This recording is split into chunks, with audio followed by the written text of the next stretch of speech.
आने वाले 2 महीने में बिहार में जो है कुछ होने वाला है, सत्ता पलट सकता है, ऐसा चांस है। जैसे कि अभी का माहौल आप देख रहे हैं, अभी के समय में राहुल गांधी जो है बहुत अच्छे काम कर रहे हैं, लोग उनका सपोर्ट भी कर रहे हैं। जो उन्होंने वोट चोरी का मतलब एक्सपोज किया, उससे उनकी पॉपुलैरिटी और बढ़ गई है। इसके चलते वो बिहार में अभी रैली भी करने वाले वोट चोरी के ऊपर, तो पब्लिक उन्हें बहुत सपोर्ट करेगी। बिहार में जो मौजूदा सरकार है नीतीश कुमार का, वो भी थोड़ा सा हेल्प दिया है बीजेपी वालों ने, तभी उनकी सरकार बनी। सरकार बनाने के लिए चाहिए 122 सीट, नीतीश कुमार के पास 120 है, 2 सीट तो उन्हें बीजेपी ने दिया है। जो माहौल अभी चल रहा है उसी को देखते लगता है नहीं कि बीजेपी को अच्छा खासा मिलेगा, नहीं मिलने वाला। जेडीयू को भी नहीं मिलेगा। तेजस्वी को अगर अच्छा वोट मिल गया, जिसके पास ऑलरेडी 70 सीट है, तेजस्वी अगर इस बार ज्यादा लाते हैं, राहुल गांधी भी उन्हें सपोर्ट करते हैं, क्योंकि कांग्रेस का जाहिर सी बात है सीट ज्यादा आने वाला, बीजेपी से कटने वाला है, तो उधर और एक जनस्वराज पार्टी। तो सत्ता अगर पलटा, इस बार अगर लालू हारे तो लालू जाहिर सी बात है, बार अगर नीतीश हारे तो जाहिर सी बात है कि नीतीश पलटी मारेंगे, इनमें कोई दो राय नहीं है। नीतीश कुमार जो है पलटी मारने में एक्सपर्ट हैं, वो हर बार पलटी ही मारते हैं। इस बार अगर नीतीश कम वोट मिला और उन्हें कांग्रेस की जरूरत पड़ी सरकार बनाने के लिए, तो कांग्रेस एक शर्त पे सरकार बनाएगी, उसको बेटा तुम हमारा जो संसद में जो है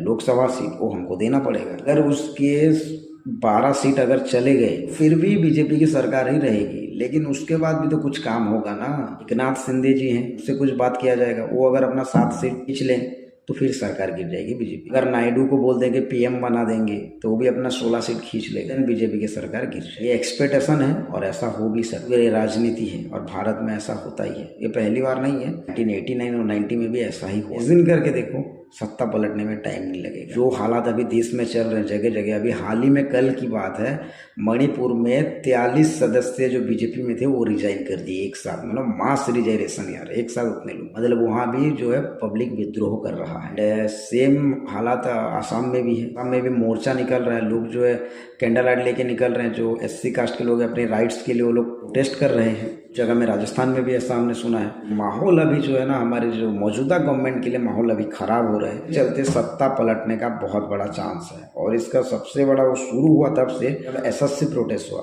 छात्र लोगों के साथ गलत हुआ, जब वो बेचारे लोग इतने मेहनत करके पढ़ लिख के आए थे, उनका मेन टाइम पे पेपर रद्द कर दिया, प्लस प्रोटेस्ट करने पे उन्हें जो मार वगैरह पड़ा, उनके टीचर लोगों को मार पड़ा, किसी का हाथ तोड़ दिए, जो जेल हुआ, ये उसी का असर है। स्टूडेंट का हक नहीं छीनना था। अभी जीता जाता एग्जाम्पल हो रहा है नेपाल में, उन्होंने लोगों के राइट्स छीने, नेता मंत्री के बेटे विदेश जाके ऐश कर रहे हैं, फोटो ले रहे हैं, उसी को जनता एक दूसरे को शेयर किया कि हमारा टैक्स पेयर के पैसा से ये लोग बाहर में ऐश कर रहे हैं। इस सरकार ने नेट बंद कर दिया नेपाल में, हाँ पहले बोल के, लेकिन नेट बंद किया तो जो विद्रोह है वो बढ़ गया, पब्लिक हमला कर दिया। भले ही 20-30 जो है मारे गए शूट आउट में, मतलब पुलिस रोकने के चक्कर में मारे भी, पानी भी बरसे जो के, लेकिन सत्ता तो पलट गया ना। जो उनके जो पीएम थे ओली, उनको कितना घमंड था, वो बोलते थे कि किसी में दम है कि हमारी सरकार होगी। ओली कहाँ है किसी को पता नहीं, सब भागे, सबको मार पीट के पूरा कपड़े वपड़े फाड़ दिया, उनके पूरा राष्ट्रपति भवन जला दिया, राष्ट्रपति रिजाइन कर दिया, पीएम रिजाइन करके बाहर हो गया, तुरंत सत्ता पलट गया। तो सत्ता एक ऐसी चीज है कभी भी पलट सकती। राजनीति में कोई चीज हम प्रेडिक्ट नहीं कर सकते। अभी हमारे गवर्नमेंट भी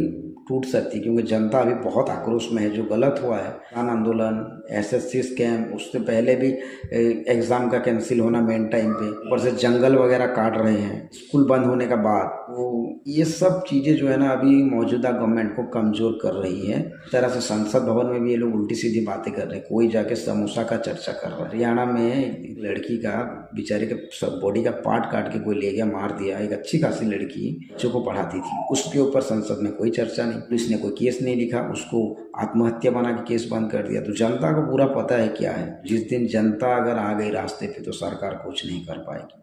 ऐसा श्रीलंका में हो चुका है, बांग्लादेश में हो चुका है, नेपाल में हाल ही में हुआ है, तो इंडिया में भी हो सकता है, इसकी कोई गारंटी नहीं है। हालांकि हमारा देश बहुत बड़ा है और हमारा संविधान मजबूत है, लोग पढ़े लिखे लोग प्रोटेस्ट का ही सहारा लेते हैं, हिंसा नहीं करते, लेकिन जब हद पार होगा तो हिंसा भी हो सकता है, इसको कोई नहीं रोक सकता। तो इतना बड़ा देश लेकिन सब बटा हुआ है अलग अलग जात से, कम्युनिटी से, तो इस तरह का कांड हो भी सकता है। हालांकि हमारे यहाँ अलग अलग पॉलिटिक्स पार्टी है जो अपने लोगों को कंट्रोल कर लेंगे, लोगों को समझा भी लेंगे, बट कोई गारंटी नहीं दे सकता, सत्ता कभी भी पलट सकता है।